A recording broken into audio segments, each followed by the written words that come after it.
It is your Thursday daily delivery. I am Michael Rand. Glad to be back for another day. Hope everybody out there is having a good one as well, and really good show coming up today. Mike Wiersbicki, Gophers Senior Associate Athletic Director, will join me here in just a little bit. Did you know that the Gophers, Minnesota, was one of just two schools to have players drafted in MLB, NHL, NBA, and NFL this season? It is true. Mike Wiersbicki and I will talk about that, as well as what other things the Gophers are up to right now as they gear up for the fall season. The Olympics started. Maybe you didn't notice that, but even haven't had the opening ceremonies yet. Kind of catches people off guard when they see the Olympics on TV when they haven't seen the opening ceremonies yet. But I watched some of France versus USA in men's soccer yesterday. Not great for the Americans. Women's soccer team plays today, so I'll get to that at the end of the show. Some Vikings stuff, as there always is as soon as they start camp. Injury news, not good for the Vikings. And Jordan Addison talked to the media yesterday, so we'll get to that here in a minute. Good win for the Twins, which I'll get to in just a second. First, though, what did I miss? Got to start with Comcast, Twins, Diamond Sports again, because there was a meeting, a hearing with the bankruptcy judge again yesterday. Maybe some good news on the horizon for Comcast subscribers. Sounds like Diamond Sports and Comcast are close to a deal that would put all of the Diamond Sports teams, the Bally Sports channels, back on Comcast. Now, no details in all of this on whether they would go on to a higher pricing tier, which Comcast had been holding out for. My sense is that they would be. My sense is that Comcast wasn't going to do a deal unless they were on this higher priced tier. So if you have Comcast and you've been waiting for the Twins to come back, it's been almost 3 months. It's been since May 1st that the Twins have been off the air. When they do come back and you want to watch the Twins, if indeed they do come back this year, you might have a surcharge on your bill. Now, well, we'll see what the details of that are.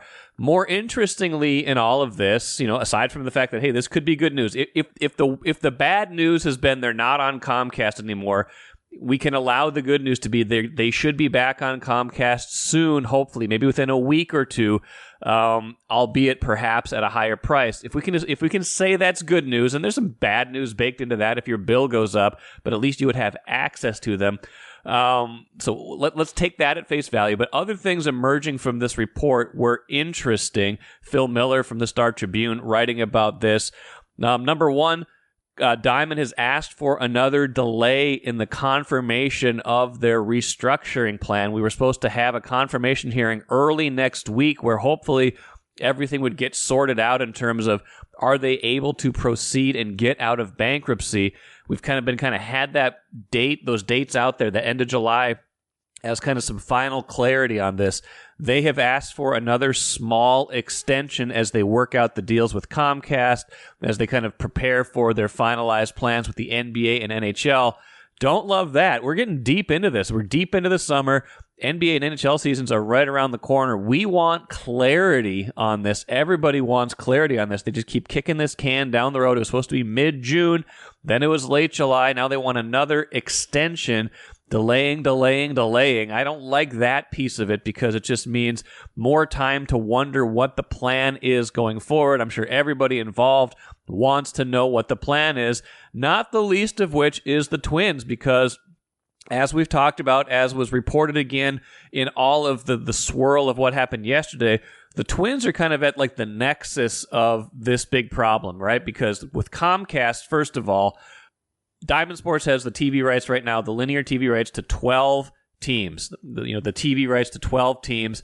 But the Comcast teams are kind of bunched into kind of this group of 6. There's, not all of the teams in MLB are heavy Comcast markets that are on Bally Sports North. I thought this was interesting from the ESPN.com piece on this, saying Comcast is most prevalent in the markets where the Braves, Twins, Tigers, Royals, Rays, and Marlins play. However, the Marlins, Rays, Royals, and Tigers, the fans of those teams have access to the Bally Sports streaming app. You can get you can buy $20 a month here. I'm assuming it's about the same in those markets. You can buy the standalone Bally streaming app because they do have the streaming rights to those teams in those markets. There's just a handful of teams that have streaming rights, and the Twins are not one of them. Only of the Comcast teams, of the teams that are most prevalent in the Comcast market and are also Diamond Sports teams, only the Braves and Twins do not have in-market streaming possibilities through Bally, and of course, the MLB streaming app is blacked out in the home market. So the Twins and the Braves have really been hit the hardest in all of this with Comcast because you don't have a viable standalone product, and you are one of those teams that is in a heavy Comcast market. So you can tell why this is impacting the Twins disproportionately from that front. From the other front, they are also getting hit from this because they are one of only 3 teams that has rights expiring with Diamond Sports next year, along with the Guardians and Rangers. So Twins have a lot at stake here in figuring out their TV future. They've got to have next year, as Phil wrote about, you would imagine, and we've talked about this, you would imagine the 2 things they have to have next year are A, streaming rights, whether that's with MLB or through Diamond or some other entity. They've got to have streaming rights in 2025. You've got to be able to have a standalone product where you can get access to the Twins if you are a cord cutter, if you don't want to have cable, satellite, whatever it is. And number 2, you've got to have a resolution to this Comcast mess. And it sounds like that piece of it hopefully will be resolved soon. We'll see what the price point is on that. We'll see when all of this gets finalized. It does feel like they just keep pushing this further and further, trying to run out the clock, trying to squeeze teams, trying to play it all the way around and try to get the most out of everything. But I guess if the headline of this is that games should be back on Comcast soon, you can watch the stretch run of the season, hopefully. That's at least good news. Although reading the Star Tribune comments on Phil Miller's story, a lot of people are like, hey, I'm not paying more, or I already ditched Comcast. Thank you for showing me the light. I've gone with a cheaper product. Too little, too late. I've already forgotten about the Twins. Watching them some other way, listening to them on the radio. My friend Chris Atterbury, listening to him on the radio, things like that. Dan Gladden, all those fine folks who do a great job with the radio broadcast, things like that. So at a certain point, when you've messed with this too long, even if you bring it back, you have hurt your product, you have hurt your visibility. So I'd be curious to see, once the dust settles on all of this, how eager people they've lost for years when these games haven't been on Dish Network, when they haven't been on Hulu, YouTube, people who have joined these other kind of streaming platforms that originally had Bally Sports, or back in the day Fox Sports North. If those people are eager to jump back on board, if they've just kind of determined that the Twins are out of sight, out of mind, and have filled the void in their lives with other things. That will be interesting to see how much they have lost and how much they can get back. If you were one of the chosen ones who are able to watch the Twins still on TV, you saw a great one yesterday, and even luckier if you were in person at a gorgeous day at Target Field. Twins win 5-4 over the Phillies, a really nice comeback win. They were down, I believe, 4-1 before rallying. Max Kepler with the walk-off hit. Kepler ties the franchise record for most walk-off plate appearances with 11. We don't say walk-off hits because sometimes it's a walk, hit by pitch, sacrifice fly, whatever it is. Kepler now with 11 of those, tying Kirby Puckett and Harmon Killebrew. That is great company to keep, and interesting. Kepler, 33rd in franchise history, tied for 33rd with 4,140 career plate appearances, but tied for number 1 in walk-off plate appearances. And of course, Killebrew, number 2 in all-time plate appearances. Puckett, number 6. So, those guys had almost, Killebrew had twice as many plate appearances more than twice as many as Kepler. Killebrew had over 9,000. Puckett had over almost 8,000, so close to twice as many. So don't realize quite how clutch Max Kepler has been over the years in these walk-off situations, often coming up with the game on the line and delivering. He does so again yesterday. It was a broken bat, infield hit up the middle, but putting the bat on the ball, getting the run home, doesn't matter how you get it done, just matters if you get it done, and he got it done. Twins win the series, 2 out of 3 against the Phillies, one of the best, probably record-wise, the best team in the majors right now, feeling a little bit better about themselves in terms of their competitiveness against the best teams. They were 2-19, including 14 straight losses against the teams that are better than them in the majors right now, coming into the series. But to win 2 out of 3, they're now 4-20. You're not going to take that record very often, but at least on the upswing right now on that side of it, feeling a little bit better about where they are. Got a good performance from David Festa. That was nice to see. They used an opener with Okert going at the beginning. Festa goes over 4 innings, just 1 run allowed, 7 strikeouts. Feel a little bit better about where he is, too. Still probably need a pitcher here. Depending on what the health of Chris Paddock is. Great start from Simeon Woods-Richardson the other day that didn't go anywhere in terms of results because they lost. But looking at the trade market, you still think, hey, starting pitcher is something they need. But they got the win yesterday, and Max Kepler walks it off for the 11th time in his franchise history. News was not good for the Vikings as they opened camp on Wednesday. Training camp, Mekhi Blackmon, promising second-year corner, lost for the season with a torn ACL. That is not the news they wanted to receive. Already a position where they, saw that they needed some reinforcements. Of course, this is not first and foremost, but of course, there is an on-field component to the tragic death of Kyrie Jackson, the promising first-year cornerback who was killed earlier this month in a car wreck. They signed Duke Shelley, old friend Duke Shelley, who was good for them 2 years ago, brought him back, signed him on Tuesday, and then on Wednesday lose Mekhi Blackmon, who was probably going to compete for a prominent role in the secondary. So now you're talking about Duke Shelley probably playing some more, getting some more snaps, leaning heavily on a Caleb Evans. What is Andrew Booth Jr., the second-round pick from a couple of years ago? What does he have to show right now?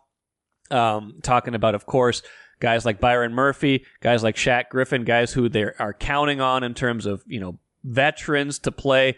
They've got some top-end depth. They should be okay, but, like we saw, if, the depth will be tested right away. If on the first day of camp you lose a guy to an ACL throughout the season, stuff like that is going to happen as well. So Vikings will need to address that, perhaps even further, or have some good camp surprises show them that, hey, maybe they do have more talent there than it looks like right now. But the Mike Zimmer always wanted more at that position. Maybe they are in the same boat right now because of what has happened already this month. Jordan Addison, by the way, talked to the media for the first time since his arrest in Southern California. He talked about trying to move past it, trying to learn from it, things like that. Here was Jordan Addison talking to reporters on Wednesday at camp. I know everybody gonna have some questions about what happened a few weeks ago. If I was y'all, I would too. But I was told by my attorney and my agent that I couldn't really answer too many questions on it. But I'm just blessed to be here in front of you guys. This is probably the most peace I felt just being out here with my teammates, and they've been walking with me, they've been patting their arms around me the whole time, the whole situation. So really I'm just blessed to be here right now. Really I just make sure I'm put it behind me, because at the end of the day I got a job to do. My job is to come in here and work, so that's what I'm going to do. I'm going to make sure I'm still JA. They know my character, they know my heart. So I just come out here every day and just show them that, I'm moving past it and I'm going to keep learning. Just take it one day at a time. You know what I'm saying? I'm putting one foot in front of the other. And like I said, I'm just going to come out here and score touchdowns for my team and just be a great teammate, be a great son, be a great brother, and just keep learning from my mistakes. You know what I'm saying? I ain't got it all figured out right now, but, I'm just going to keep moving forward. We'll talk more about that on Friday's podcast, expected to with Ben Gessling. Covers the Vikings for the Star Tribune. He should be my guest on Friday's show. Like I said, more on the Vikings, more on the on-field stuff as well. But it feels like Addison took responsibility. I didn't maybe get a full reckoning of this will never happen again. It was more of a we're trying to move past it, trying to learn. I'm not a perfect person yet, incomplete, which is true. I get that. It just strikes me that this is a perilous position now. This is two things. Obviously, you had the speeding incident a year ago, almost exactly a year ago this time, and now the DWI arrest in California. Still waiting for more details on that, and he did not share any details of what happened exactly and where that case is headed, but could be headed for a league suspension.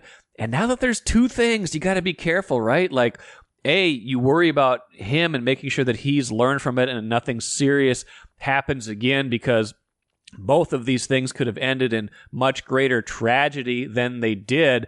But two, like from a competitive standpoint, the Vikings are leaning very heavily on their offense, on Jordan Addison, about the future involving him. If something else happens, you got to wonder about that future, right? You got to wonder, can you keep tolerating things like this? Can you keep giving second, third, fourth chances? Those are questions they hope they don't have to answer. They hope that he has learned from this. He hopes he has learned from this. Frankly, we all do. We don't want to see that happen in any way, shape, or form. So that's the big question going forward. I don't think we have the answers yet, but it does put the Vikings in an interesting and perilous position if something else were to happen.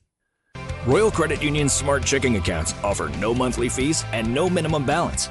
Enjoy financial freedom when you open your Royal Credit Union smart checking account online at rcu.org/go-checking. Insured by NCUA.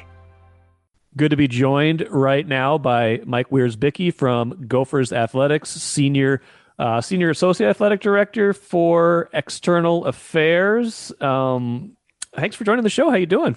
I'm doing well, Mike. Appreciate you having me on. Absolutely. The impetus for this was something I came across, I think the other day. It was a tweet from College Football Reddit. I don't know if you go on Twitter a lot. I don't know if you're on Reddit a lot.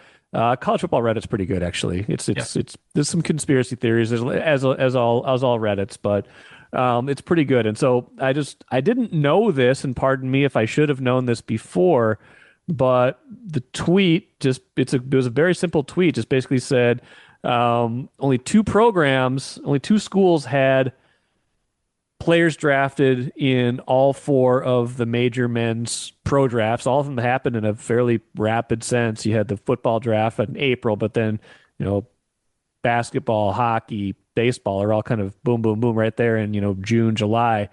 Only two schools have players, at least one player drafted in all four of those drafts this year. Minnesota's one of them. Boston College, I believe, was the other one. Correct. Were you aware of this? Should I have known this before? Whether you should have known or not, I won't answer that one for you, Mike. But I'll say this: we were tracking on it, and obviously, it's tremendous to see our student athletes, reach those opportunities where they're being talked about on potential draft boards and forecasts from some of those industry professionals. And so we knew kind of where things are at, and then kind of going into the baseball draft, we're keeping an eye on things closely to see. We felt pretty good that we'd have somebody, but now when they were taken and what round can kind of be a little bit hit or miss given the depth of a baseball draft. So we were tracking on it to see how it played out, and obviously a really cool opportunity that to celebrate Minnesota and see our student athletes, have their name called for each of those four sports organizations was really cool to see, and an awesome testament to what our coaches and student athletes are doing here at the U of M every day. Obviously, men's hockey is kind of the eliminator for some programs. Not every Power 5 school plays, big time Division I hockey. So you eliminate a good swath of, like, say, the SEC by doing that. But still, you have to have players drafted. Like the Gophers had 3 players drafted, I think, in the NHL draft, like the third round, 5th, and 7th. So you're kind of assuming you're going to get at least one Gopher drafted in the NHL draft. Probably the trickiest one here is probably men's basketball. Usually you're going to have a baseball player drafted, especially because there's a lot of rounds. I think you've had 5 years in a row now, at least, of one player getting chosen in the NFL draft. And this year, of course, Tyler Nubin, there was a pretty good bet that he was going to get picked. You didn't know if Cam Christie was going to get picked. You thought maybe first round, but probably second round. You didn't know that for sure. But the NBA draft's the hardest one, only 2 rounds, and it's hard to get drafted and hard to be represented there. But Yeah, just the opportunity, like, but hockey, hockey is the one where you and Boston College get kind of the upper hand on some of the other schools, right? Yeah, I think so, right? And you're right, Mike. You look at it, and I think you pointed out to it as our staff was doing the research, and really credit to our athletic communication staff, and tracking this, and obviously knowing where Boston College sat, and knowing no one else was really in the mix at that point. And when you talk about the NBA, you're right, and I think that was another interesting statistic that our staff pulled when you looked at the NBA draft, and you talk about the finite number of players selected. I think from our research, there were only 30 or 31 schools who actually had an NBA draft pick in this year's draft. So, right, multiple schools had multiple players, selected. So I think you're right. You look at how challenging it is to get drafted in the NBA really is another differentiator. So there's no doubt about it, right? Hockey certainly has its own opportunity to narrow that pool a little bit, but having an opportunity to be represented in the NBA was a tremendous one for Cam, and how fast he progressed and his career at Minnesota was wonderful to see him achieve that potential. That I think if you talk to Coach Johnson or Cam, or talked about him coming into the U, NBA was certainly on his mind, and he certainly has earned his way there with a tremendous freshman year. So that was awesome to see.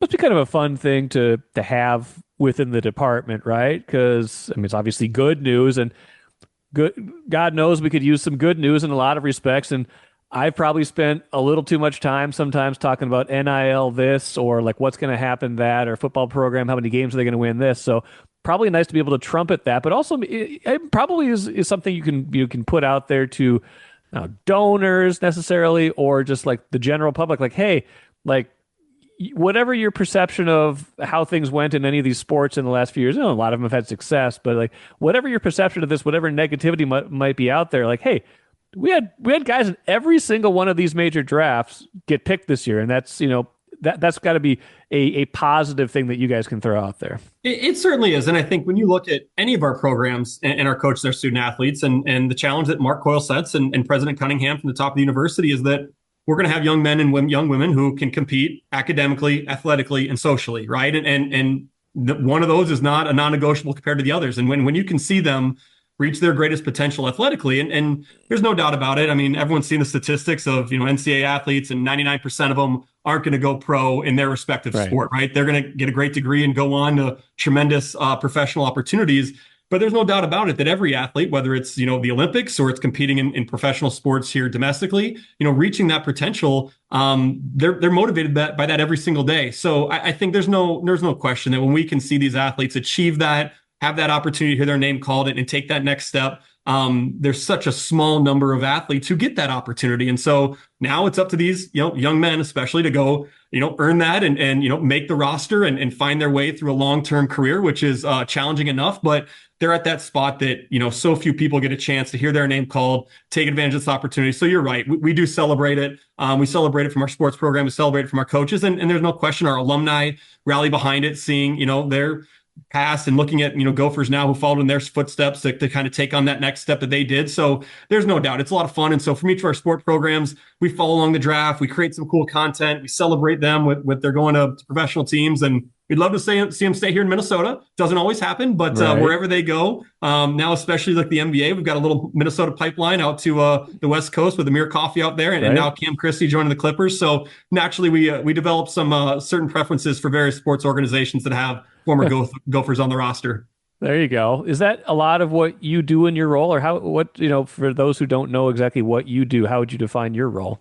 Yeah, no, it's a great question, Mike. So as you kind of think about our athletic department, my role overseeing a variety of our external functions is really about things that impact our fans, build our brand, whether that is marketing efforts, social media, in-game production, licensing, really anything that we do from the athletic department that touches our fan base is really something that I work on every single day. And obviously, that drives to corporate sponsorships and helping to support ticket sales and generating the revenue that we need to create to support our student athletes on the internal side of the house and make sure they have all the athletic training and strength and conditioning and academic support and nutrition, which there's some hefty expenses there. So really my day-to-day focus is what can we do to elevate our profile, grow our brand, drive that revenue that we need to support our athletic department. And so that we're, content and seeing our student athletes and celebrating their successes and storytelling certainly has a financial component to just keeping Gopher athletics front of mind. And whether that be with alumni or season ticket holders or donors or fans or students, you name it, but also just a way that we can continue to make sure that we're celebrating the successes that we're having.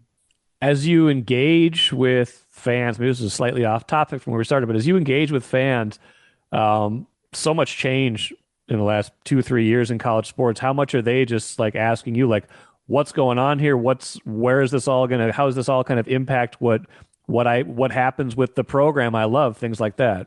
Yeah, there's no question. It's something that we're talking about every single day. And you think about it, 3 years ago, July 1 of 21 was when NIL passed, right? And I think we've seen so much evolution.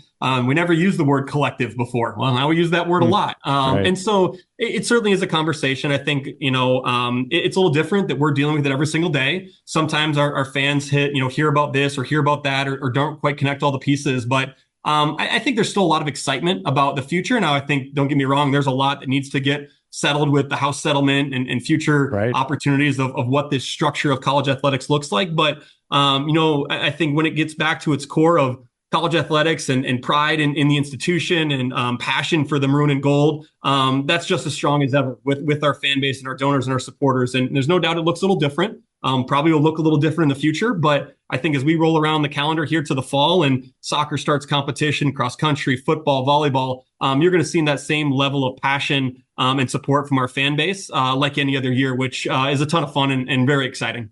A lot of people in Minnesota say summer ends, basically state fair time. For you, it seems probably it ends like mid-July, right? Like early July, whenever you start turning the page to football. We got media days this week.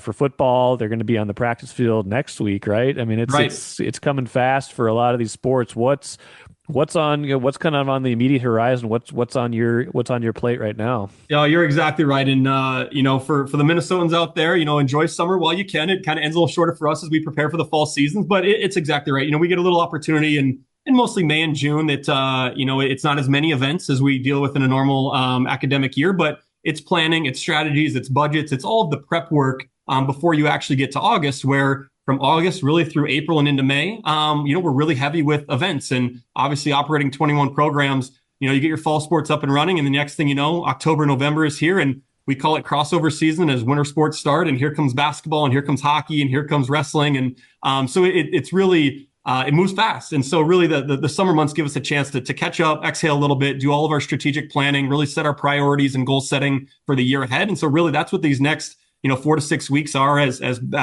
football and volleyball and soccer start up, is really honing in on all of our different strategies to make sure that we've got everything ready to hit the ground running for the fall seasons. As you set goals, should there be a goal next year of adding WNBA to that draft list? All 5 of them next year are getting keep adding to that legacy. I mean, but really, like you could come close to this next year. Who's to say this doesn't get repeated next year, right? No doubt. And I'm not going to put that pressure on Coach Piltz-White and our women's basketball staff, but you know what? No doubt about it. And I think, we're excited with what they're doing, and even only a year under her belt here at the U and tremendous group of student athletes. So you're not wrong. And I think maybe that speaks back to your question about the evolution of college athletics and where things are going. And I think being in the Big Ten, and you look at the new members joining our conference this year, right? Officially here in August with USC, UCLA, Oregon, Washington.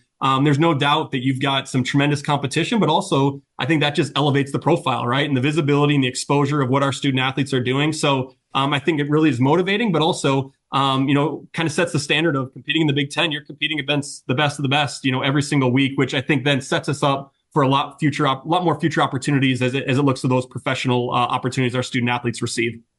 It should be an interesting fall, winter, everything like that. A time of change, as we talked about, but sometimes change is good. We'll see where it all shakes out for the Gophers. Mike Wierzbicki from the Gophers Athletic Department, appreciate your time today, and I'm sure we'll catch up down the road again. Thanks, Mike. Appreciate it. Thanks again to Mike Wierzbicki for joining me on that segment. Just for the sake of naming everybody, sorry if I didn't already, but of course it was Tyler Nubin for the Gophers football team. He was drafted in the second round. So was Cam Christie for the Gophers men's basketball team. Gophers baseball team had 2 players drafted. Connor Whitgriff in the 7th round to the Pirates. And Tucker Novotny went to the Oakland Athletics. So it was the 3rd day of the draft, a little bit further on down the board.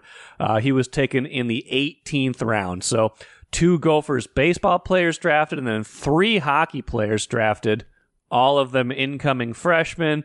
You had Brody Ziemer in the 3rd round, John Whipple in the 5th round, and Eric Paulson in the 7th round of the draft. So those are the 7 players drafted spanning those 4 sports. Good for the Gophers. I'll be writing about that a little bit more today. Maybe I can dig into the history of that a little bit more. Let's finish with the cooler quickly. Olympics, they started. Did you notice that? I think I was watching yesterday, and there was people are like, wait, the Olympics are on already? Yeah, soccer was on, men's soccer, U.S. losing to France 3-0, not entirely unexpected. And remember, in the Olympics, the men's soccer is the U23 teams, not the full national team. So it's a little bit different than the panic from Copa America, things like that, but not a great result for the men. U.S. women, much bigger expectations. They begin play today, and the men's team should be okay too. They've got a couple winnable games coming up in their group stage after that loss to France. So we'll see where they can go from there. But yeah, Olympics going on already. Lots of Minnesotans, of course. Anthony Edwards, Nafisa Collier, Suni Lee, Cheryl Reeve, a lot of Minnesota connections. The swimmers they have, the divers, everything like that. A lot of Minnesotans to watch in these Olympics. Opening ceremonies very soon. A lot of action next week, so pay attention to that. In case you were just kind of like going along and like, when's the Olympics going to start? They already started. They started yesterday, and here we go from there. That will do it for me today. Like I said, Ben Gessling on tomorrow's show, talking more Vikings. Until then, I am Michael Rand. Have a great rest of your Thursday. Back at it again tomorrow.